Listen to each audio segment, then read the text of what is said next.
नमस्कार साथियों, स्वागत है आपका हमारे यूट्यूब चैनल फोकस यूपीपीएससी पर। दोस्तों, करंट अफेयर की हम अपनी नई सीरीज शुरू कर रहे हैं आज से। इस करंट अफेयर की खासियत यह रहेगी कि यह केवल प्रीलिम्स की दृष्टि से नहीं होगा। इसमें हम मेंस के भी महत्वपूर्ण करंट अफेयर डिस्कस करते चलेंगे और आपको एक आइडिया देते चलेंगे कि इस करंट अफेयर्स का प्रयोग आप मेंस के उत्तर लेखन में कैसे कर सकते हैं और अपने प्रीलिम्स के लिए कैसे इनसे फैक्ट्स निकाल सकते हैं। तो दोस्तों, शुरू करते हैं। आज नवंबर के पहले वीक का करंट अफेयर हम शुरू करते हैं। पहली खबर पढ़ते हैं। केंद्र सरकार ने रुपये 2000 करोड़ की राज्य प्रोत्साहन योजना के तहत 72,000 ईवी चार्जिंग स्टेशन लगाएगा। तो दोस्तों, ये सभी पहले हम मेंस के ओरिएंटेड खबरें पढ़ रहे हैं। जैसे कि आप देख रहे हैं, यहाँ पर हेडिंग दिया हुआ है। इस करंट अफेयर का प्रयोग आप जीएस थर्ड के इन्वायरमेंट सेक्शन में कर सकते हैं। जैसे कि आजकल ईवी व्हीकल और कोई भी रिन्यूएबल एनर्जी सोर्स काफ़ी चर्चा में रहता है, तो वहाँ पर आप ये प्रयोग कर सकते हैं कि सरकार के प्रयास क्या क्या किए जा रहे हैं, तो उसमें आप इसी योजना का नाम लिख सकते हैं। अगली खबर है जनधन खातों से संबंधित। यह वित्तीय समावेशन में आप इसका प्रयोग कर सकते हैं। जनधन खातों में जमा राशि 2.73 लाख करोड़ के पार पहुंची। जनधन योजना जो केंद्र सरकार की एक महत्वपूर्ण योजना है, यह कब शुरू की गई थी, यह आप हमें कमेंट सेक्शन में बताएंगे। नेक्स्ट न्यूज़ देखते हैं। सितंबर में स्मार्टफोन निर्यात $1.8 बिलियन के नए रिकॉर्ड स्तर पर पहुंचा है। तो यह हम मेक इन इंडिया का अगर कहीं भी प्रश्न आता है तो उसके तहत यह उदाहरण हम दे सकते हैं। यह भी हमारा GS3 इकोनॉमी सेक्शन के लिए महत्वपूर्ण डेटा है, तो इसको आप नोट कर लीजिएगा। मेक इन इंडिया का आप जानते होंगे, एक प्रश्न 2022 या 23 में उत्तर प्रदेश लोक सेवा आयोग द्वारा पूछा भी गया था। नेक्स्ट न्यूज़ देखते हैं। पिछले 6 वर्षों में सेवा क्षेत्र में 4 करोड़ नौकरियां बढ़ी हैं। यह किसकी रिपोर्ट है? नीति आयोग की रिपोर्ट है। तो जब भी रोजगार विहीन ग्रोथ की बात पूछते हैं मेंस एग्जाम में, तो आप यहाँ उदाहरण दे सकते हैं कि किस प्रकार से नौकरियां सरकार क्या प्रयास कर रही है और बढ़ रही है। यहाँ पर आप इसको उससे भी लिंक कर सकते हैं, जैसे जॉबलेस ग्रोथ आता है कि क्यों हो रही है, क्योंकि अभी भी सरकार जो है सर्विस सेक्टर पर अधिक ध्यान दे रही है, न कि विनिर्माण क्षेत्र पर, जबकि निर्माण क्षेत्र में रोजगार सृजन की ज़्यादा क्षमता होती है। भारत की नेक्स्ट न्यूज़, भारत की बिजली क्षमता 500 गीगावाट के पार। तो यह एक महत्वपूर्ण न्यूज़ है। वर्तमान में हमारी बिजली क्षमता 500 गीगावाट पार कर चुकी है। और इसमें अच्छी बात यह है कि गैर जीवाश्म स्रोत का योगदान 50% से अधिक हो चुका है। भारत, जैसे कि PM मोदी द्वारा COP26 में मिशन लाइफ भी शुरू किया गया था, तो आप यह उदाहरण दे सकते हैं जब भी रिन्यूएबल एनर्जी की सोर्स की बात आती है मेंस में। नेक्स्ट न्यूज़ है, भारत का समुद्री क्षेत्र वर्ष 2047 तक 1.5 करोड़ नौकरियां सर्जित करेगा और 28 लाख करोड़ रुपए का निवेश आकर्षित करेगा। तो आपके GS1 में आप देखते हैं कि समुद्री संसाधन सीधा सीधा टॉपिक दिया हुआ है, तो उस वहाँ पर आप ये फैक्ट का यूज कर सकते हैं। DP वर्ल्ड भारत में अतिरिक्त $5 बिलियन का निवेश करने जा रही है। तो ये DP वर्ल्ड एक विदेशी कंपनी है जो कि भारत में ये निवेश कर रही है। तो आप FDI का एग्जाम्पल जहाँ पर देंगे तो वहाँ इसको कोट कर सकते हैं। दोस्तों, ये फैक्ट आप जैसे जानते हैं कि मेंस के उत्तर लेखन के लिए बहुत ही अधिक महत्वपूर्ण होते हैं। अगर आप सामान्य सा स्टेटमेंट लिखेंगे कि FDI बढ़ रहा है, तो उसका उतना प्रभाव नहीं पड़ेगा। अगर आप ये फैक्ट देते हैं तो आपका उत्तर एनरिच होगा और आप औरों से अधिक अंक आप प्राप्त करेंगे निश्चित रूप से। भारत का गेमिंग और इंटरेक्टिव मीडिया क्षेत्र वित्त वर्ष 2030 तक $7.8 बिलियन हो जाएगा। तो अभी ऑनलाइन गेमिंग काफ़ी चर्चा में। अभी आपने देखा होगा मनी गेमिंग से रिलेटेड एक विधेयक भी प्रस्ताव भी पारित किया गया है। तो आप ये डेटा याद रखिएगा, कहीं भी प्रयोग कर सकते हैं आप मेंस में। नेक्स्ट न्यूज़ देखते हैं। भारत का कॉफ़ी निर्यात वित्त वर्ष 2024-25 में कितना हुआ है? $1.8 बिलियन पर पहुंच चुका है और यह लगातार चौथे वर्ष वृद्धि का सिलसिला जारी है। तो यह प्री में भी पूछ सकता है और मेंस के लिए तो आपका एक अच्छा फैक्ट है ही। तो आप यहाँ जब भी एग्रीकल्चर प्रोडक्ट का निर्यात की बात होती है तो आप ये उदाहरण दे सकते हैं कि भारत के कृषि क्षेत्र में किस प्रकार बढ़ोतरी हो रही है और हम किस प्रकार निर्यात कर रहे हैं। नेक्स्ट न्यूज, आयुष्मान भारत विश्व की सबसे बड़ी स्वास्थ्य योजना बनाए। डेटा क्या है इससे रिलेटेड, 12 करोड़ परिवारों को कवर किया गया है और 1.5 लाख करोड़ की बचत हुई है। ये बचत कैसी होती है, जैसे परिवार को अपनी आउट पॉकेट एक्सपेंडिचर करना पड़ता है तो उसमें कमी आती है।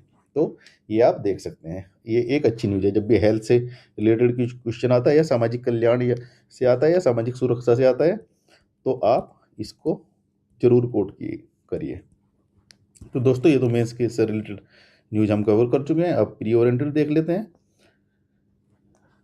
पहली न्यूज़ क्या है, आर्य समाज के 150वें वर्ष के उपलक्ष्य में सरकार ने गायत्री मंत्र अंकित 150 रुपये का सिक्का जारी किया है। तो ये सीधा सीधा फैक्ट है, पूछ सकते हैं, इंपॉर्टेंट है, आप इसको नोट कर लीजिए। लखनऊ को यूनेस्को द्वारा क्रिएटिव सिटी ऑफ गैस्ट्रोनॉमी के रूप में नामित किया है। गैस्ट्रोनॉमी ये जहाँ खान पान से संबंधित होता है, तो लखनऊ में जैसे आप जानते हैं वहाँ पे खान पान काफ़ी प्रसिद्ध है। नेक्स्ट न्यूज, भारत ने पहला महिला क्रिकेट विश्व कप जीता, किसको हराकर, साउथ अफ्रीका को। तो अभी ये कल परसों न्यूज काफ़ी चर्चा में थी, तो बड़े गर्व का विषय है, हमारी महिला टीम पहली बार जीती है। ये आप फैक्ट याद रखिए, प्री में पूछ सकते हैं क्योंकि बड़ा चर्चा में रहा है। किसको हराया, साउथ अफ्रीका को हराया, ये भी आप लिखिए। और ये फाइनल किस जगह पर हुआ है इसको आप हमें कमेंट में बताएंगे। दोस्तों कमेंट में आप जरूर अपना उत्तर लिखिए जिससे आपको भी याद होगा और आपका रिवीजन भी होगा। नेक्स्ट न्यूज क्या है, 2 नवंबर को भारतीय अंतरिक्ष अनुसंधान संगठन अर्थात इसरो ने अपना अब तक का सबसे भारी उपग्रह, क्या है ये, CMS-3, जिसे GSAT-7R भी कहा जाता है। तो इसका नाम याद रखना, CMS-03 या GSAT-7R, कुछ भी पूछ सकता है एग्जाम में। किससे प्रक्षेपित किया इसको, बाहुबली रॉकेट जिसका नाम LMV-3 M5 के माध्यम से इसको श्रीहरिकोटा से लॉन्च किया है। तो यह आप याद रखिए कि किस रॉकेट के द्वारा लॉन्च किया है, क्योंकि अब प्री में काफ़ी डीप जाकर प्रश्न बनने लगे हैं, आपने इस बार देखा होगा। तो रॉकेट का नाम भी आपको याद रखना है और उपग्रह का नाम भी याद रखना है। इसका वजन कितना है देख लीजिए एक बार, वैसे इतना पूछता नहीं है लेकिन आयोग का भरोसा नहीं है, कुछ भी पूछ सकते हैं। 4410 kg, जो कि भारत का अब तक का सबसे भारी संचार उपग्रह है। अब CMS के बारे में हम पढ़ते हैं थोड़ी डिटेल, क्योंकि यह बहुत महत्वपूर्ण न्यूज है। परिचय देख लेते हैं। ये एक मल्टीबैंड संचार सैन्य उपग्रह है, अर्थात भारतीय सेना इसका डेटा प्रयोग करेगी। विकासकर्ता इसरो बता चुके हैं, इसका वजन बता चुके हैं, 4410 किलोग्राम, ये गलत लिखा है, 4410 किलोग्राम सबसे भारी है अब तक का। मिशन की अवधि कितनी है, 15 वर्ष। ये 15 वर्ष तक के लिए सैटेलाइट काम करेगा। एक्चुअली जब भी कोई सैटेलाइट लॉन्च करते हैं तो उसकी एक अवधि मानकर चलते हैं कितने साल तक ये काम करेगा। इससे अधिक भी करता है लेकिन मिनिमम इतने तक की इसरो उम्मीद करता है कि ये कार्य करेगा। इसका उद्देश्य जैसे वही नौसेना, तटरक्षक बल और रक्षा सेवाओं के लिए सुरक्षित और उच्च गति की संचार सुविधा उपलब्ध कराना, समुद्री क्षेत्र में रियल टाइम पोजीशन देगा और प्राकृतिक आपदा जैसे कि कोई सुनामी या कोई चक्रवात आता है तो उसकी भी ये इन्फॉर्मेशन देगा। नेक्स्ट न्यूज़ जो कि बड़ी महत्वपूर्ण न्यूज़ है, एशियन यूथ गेम्स में भारत का जलवा रहा है, अर्थात रिकॉर्ड बनाया भारत ने नए नए। क्या रिकॉर्ड बनाया है, 48 पदक जीतकर रिकॉर्ड बनाया। इसमें 13 स्वर्ण और 18 रजत और 17 कांस्य, ये आप जरूर याद कीजिए, ये इंपॉर्टेंट फैक्ट है प्रीलिम की दृष्टि से।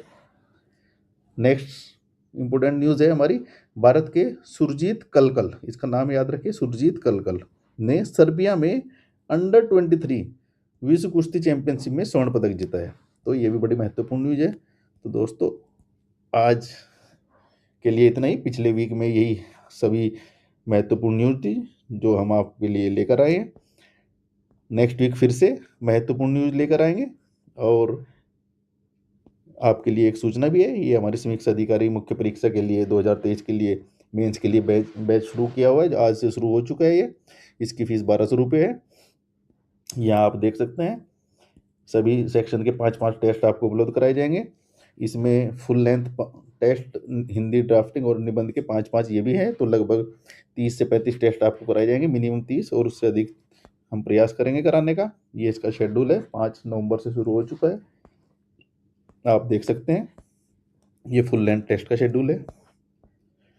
इसकी अधिक जानकारी के लिए आप हमारे इस नंबर पर व्हाट्सअप कर सकते हैं 9811504781 या हमारे टेलीग्राम चैनल पर संपर्क कर सकते हैं, फोकस यूपी पीसीएस। ये अब मैं सैंपल आपको दिखा सकता हूँ, बिल्कुल आयोग के फॉर्मेट में हमने हूबहू वही फॉर्मेट लिया है और उसी प्रकार से प्रश्न डिजाइन किए हैं। इनके मॉडल उत्तर आप देख लीजिए। यहाँ जैसे कि हमने 2 शीर्षक बताए हैं, लेकिन आपको एक शीर्षक ही लिखना है, ये भी बताया गया है। कॉपी चेक आप देख सकते हैं कितनी बारीकी से की गई है, एक एक वर्तनी और नंबर मार्किंग भी आयोग के अनुसार दी गई है। और बच्चे इस प्रकार काफ़ी अच्छा प्रदर्शन कर रहे हैं, काफ़ी छात्र जो जुड़े हुए हैं। एक बैच पूरा हो चुका है और आज से हमारा दूसरा बैच शुरू हो चुका है। अगर आपको जुड़ना है तो आप ज़रूर इन नंबर पर संपर्क कर सकते हैं। और ये हमारा यूट्यूब चैनल है, यहाँ आप जुड़े रहिए, लाइक कीजिए चैनल को और सब्सक्राइब कीजिए। दोस्तों, अभी हमारी ये नई शुरुआत है, तो आप जितना अधिक शेयर करेंगे, सब्सक्राइब करेंगे, तो हमें प्रोत्साहन मिलेगा आपके लिए नए नए वीडियो बनाने के लिए। इसके साथ ही दोस्तों हम समाप्त करते हैं ये वीडियो। धन्यवाद। पढ़ते रहिए और सिलेक्शन लेकर रहिए। जय हिंद।